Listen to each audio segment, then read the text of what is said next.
2014, 17 और 19 में बीजेपी की बड़ी जीत की एक वजह यह थी कि जो मुस्लिम वोट था वो स्प्लिट था। जैसे जहां बीएसपी का मजबूत कैंडिडेट था वहां बीएसपी के कैंडिडेट को पड़ गया, कोई इंडिपेंडेंट हो उसको पड़ गया।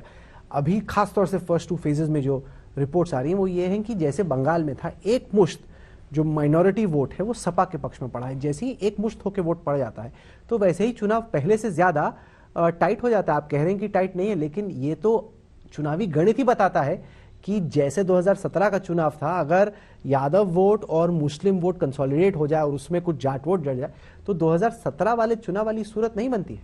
देखिए, आप जब कह रहे हैं कि वो कंसोलिडेट हो रहा है, पहले तो मैं मान रहा हूं कि जैसा मैंने पहले कहा कि लीडर्स के इकट्ठा होने से नीचे जनता इकट्ठी होती है, ऐसी स्थिति नहीं आती है।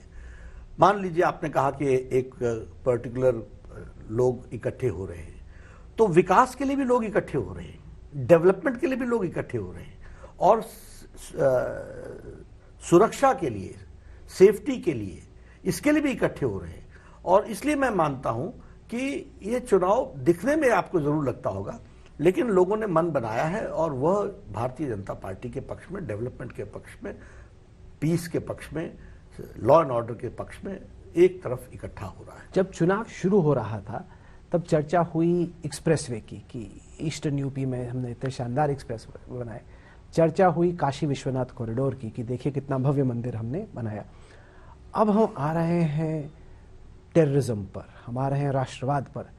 तो लोग ये कह रहे हैं कि लगता है कि बीजेपी, क्योंकि पिछले भी चुनाव में बीच में ही वो कब्रिस्तान, शमशान, इस तरह की बातें आई थी, तो लोगों को लग रहा है कि बीजेपी वही अपनी पुरानी लाइन पर जा रही है कि किसी तरीके से हिंदुओं को हिंदू बना के पोलराइज कर दो, मुस्लिम पोलराइजेशन के खिलाफ।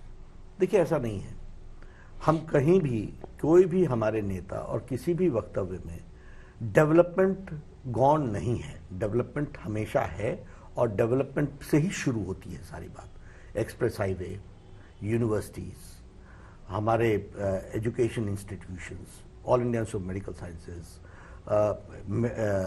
इंजीनियरिंग इंस्टीट्यूशंस, 10 न्यू यूनिवर्सिटीज बनी हैं, 2 all India institute of medical sciences आए हैं, उसके साथ साथ 78 कॉलेजेस खुले हैं, 28 इंजीनियरिंग कॉलेजेस खुले हैं। इकोनॉमी में नंबर 2 पर आकर के खड़ी हो गई है उत्तर प्रदेश की इकोनॉमी। इस एक्सप्रेस हाईवे आपने चर्चा की, 5 इंटरनेशनल एयरपोर्ट्स बनकर के तैयार हो रहे हैं। एशिया का सबसे बड़ा इंटरनेशनल एयरपोर्ट बनकर के आ रहा है, इसी वेस्टर्न यूपी में ही बनकर के जेवर में आ रहा है। तो ये सारी बातें हम कहते हैं और इन सारी बातों के प्रति लोगों का रुझान है, लेकिन इसके साथ साथ जो सामने वाला है वो किस चीज को रिप्रेजेंट करता है उसको भी एक्सपोज करना हमारी जिम्मेवारी होती है। ये जिन्ना शब्द ऐसी आसानी से नहीं निकल गया, ये गलती से नहीं निकल गया, ये प्लानिंग से निकला।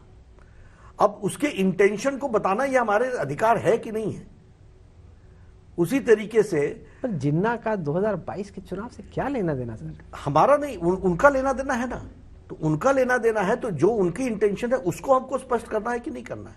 अब जैसे आप देखिए, एक शासक 15 टेररिस्ट केसेस को वापस लेता है।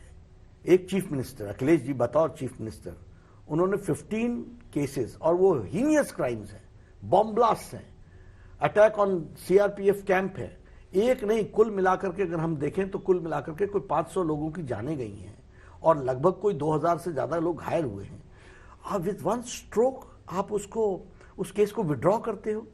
ये लोगों के सामने लाना हमारी जिम्मेवारी है कि नहीं है? Is it not a national interest? पर ये कह देना, ये प्रदेश के इंटरेस्ट में है कि नहीं है कि ये जनता जाने कि जो लोग आपके सामने, कोई स्वीट टेररिस्ट के नाम पर आता है, कोई स्वीट लेटर के नाम पर आता है, उसकी स्वीटनेस कितनी है और वह जनता को क्या दिया है, व्हाट इज हिज पास्ट, ये हमारा बताना तो जिम्मेवारी है। हम कोई चुनाव को उधर की ओर ले जा रहे हैं ऐसा नहीं है, लेकिन हां, every issue has to be brought और उसको ब्लैक एंड व्हाइट में लोगों के सामने रखना ये हमारी जिम्मेवारी है, ये हम पूरा करते हैं।